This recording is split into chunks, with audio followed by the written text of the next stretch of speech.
Destiny, right? The company is going to look totally different. It looks totally different now than it looked from the very beginning.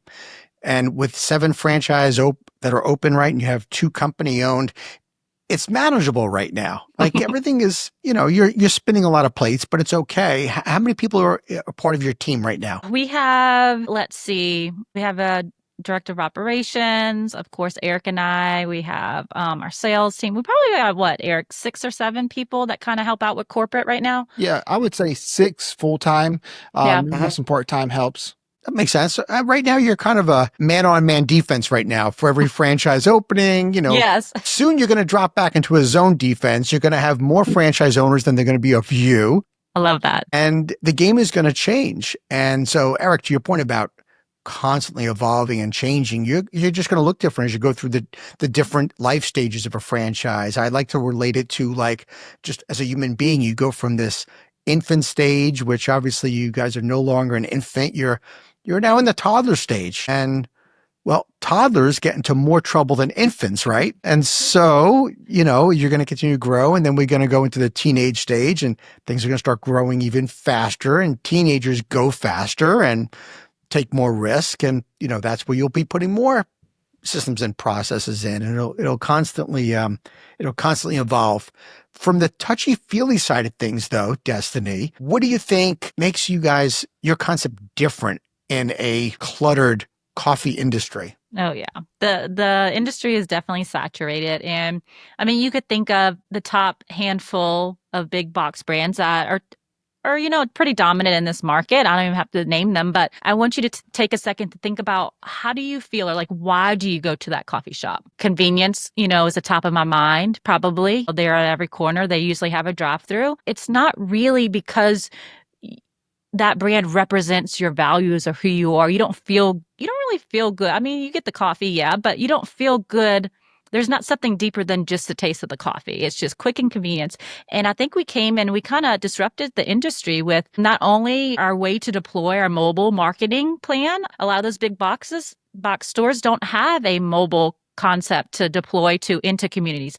We are so focused on grassroots marketing. It's insane. I don't think we have any other marketing concept besides that. We are so plugged into the community that, you can come in as someone who's like Eric and I. We're transplants. We're not from Alabama, but if you were to ask anyone, they wouldn't know any different. They would think that we were raised in this community because of how involved we are. And I think that sets us apart extremely. And that's what's going to make these bigger box stores, start getting nervous here soon. And I've watched some podcasts and heard of, some CEOs doing different things for these bigger companies. And they're all things that we have been doing the last 3 years. I'm like, dude, y'all are like 3 years behind. That's fantastic. You both are doing something that is so smart, but so scary to people who aren't doing it. And that is, you decided to focus on just the grassroots marketing, where to other people that are doing that, they feel like, well, I'm not sure if that's where I need to be. And maybe I need to spend a whole lot of money and trying to kind of blast everybody. And what you guys are essentially saying is, no, we're going to own grassroots marketing. Like that's how you win in any business. You have to focus on one thing and freaking be great at it, as opposed to having the fear of, I'm not going to be successful, so I have to be everything to everybody and try lots of things. There's no trying. If you dabble in lots of different things, you're not going to get anywhere. Pick a category, pick something and own it. And owning the grassroots marketing of being in the community, that is a huge difference maker. Yeah. And it's honestly, it's the scarier of the two. Yes. It's so easy to sit behind some paid ads, click and send it to everyone. It is so hard to walk up to someone and say, hey, my name's Destiny. I'm opening up a new coffee shop. I can bring so much value to your hospital and serve your employees. I'd love to do a pop-up. How many no's did I get? I probably got half no's and I did yes, but those yeses, those are such amazing advocates for my brand. And that's so scary to put yourself, be vulnerable and just put yourself into the community and let people judge you and vibe check you. But it's a massive payoff. Yeah. Yeah. Eric, I always tell people there's only two ways of marketing, either spend time or money, but you can't get away with, neither one. Yeah, I would say for us, again, we make decisions based on our experiences. And right after COVID, when we were starting this business, I remember going to Walmart. And when we were in Walmart, I had to do the self checkout. And there was something wrong with one of the items I was checking out. And I had to sit there and wait for like 10 minutes for someone to come over because there was nobody there helping me. Right then, I thought to myself, man, having that conversation with that person checking me out, I missed that. That was valuable. And it clicked right there. It's like, hey, if I was focused on just trying to sell coffee and make money, I'd probably do the whole marketing piece because it would be faster and it'd probably make me more money. But I treat people how I want to be treated. And the way I want to be treated is I want to have a conversation with somebody. I want somebody to make me feel valued. So we built our whole entire company on that community aspect. Whenever I seen big box stores automating everything, I said, you know what? Let's go the other way, right? Let's fill the gap. Let's not automate. Let's have this personal connection and touch with people. And honestly, I think it's been one of the number one contributors to our success. That's super smart. In terms of franchise locations, so you mentioned you have 7. Where are they located? Yeah, so that's one of those things where I can go back to the drawing board. Mississippi, Louisiana, Texas, Alabama, and we have 2 in Utah. Okay. And are they in smaller communities or big cities? I'm just kind of want to get a sense of where you're putting these so far. Yeah, so far, the mid-sized markets, what we've seen be very, very successful is you think about like these populations in these towns with 15 to 20,000 people where Starbucks probably, it's too small for them to go, right? We go set up there and do phenomenally well. We're also fixing to launch in Atlanta, Georgia. It's the biggest place that we have, set our sights on and currently opening. But those mid-sized markets definitely have been performing very, very well. It's the sweet spot. And more emerging founders that I'm talking with are particularly putting their concepts in those smaller to mid-sized markets and owning that community as opposed to competing with the big boys. Like you don't need to. We're in a huge country. There's a lot of places to go. And in your case, people drink coffee everywhere.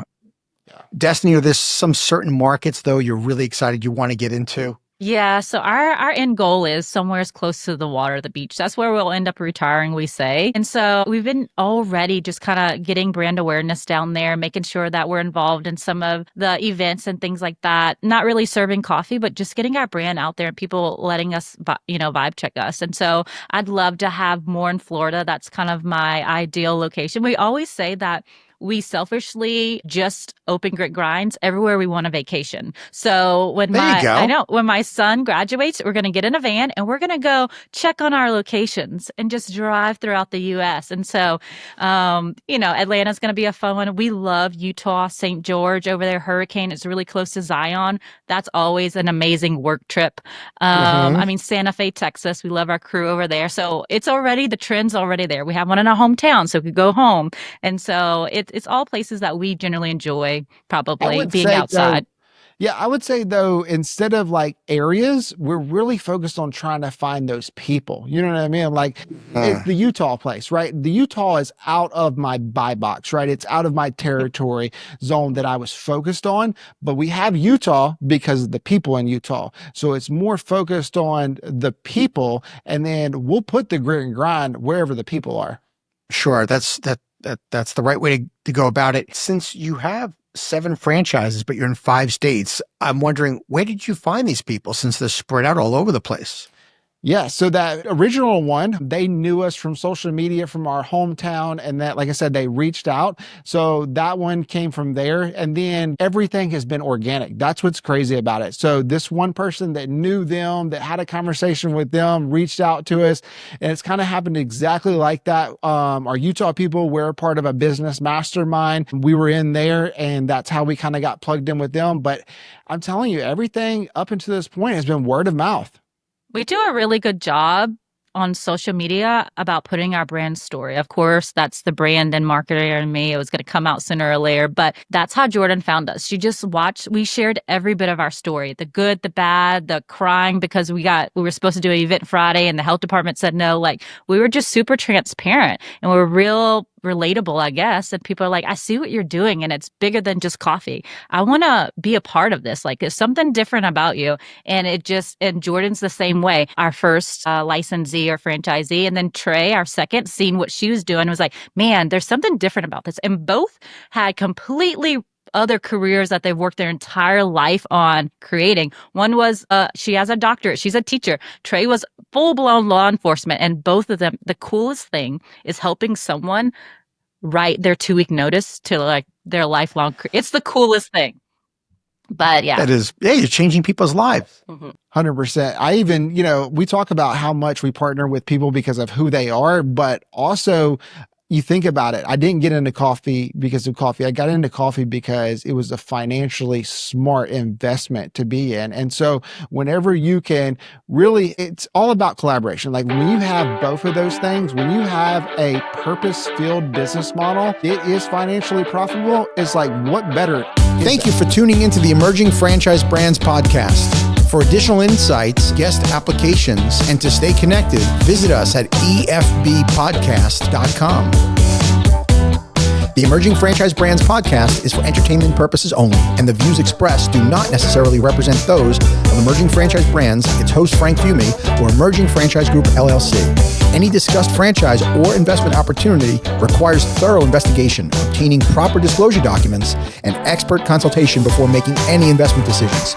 The podcast and its host do not offer professional advice or endorsements, and they hold no responsibility for actions, representations, accuracy, or consequential damages related to the podcast content.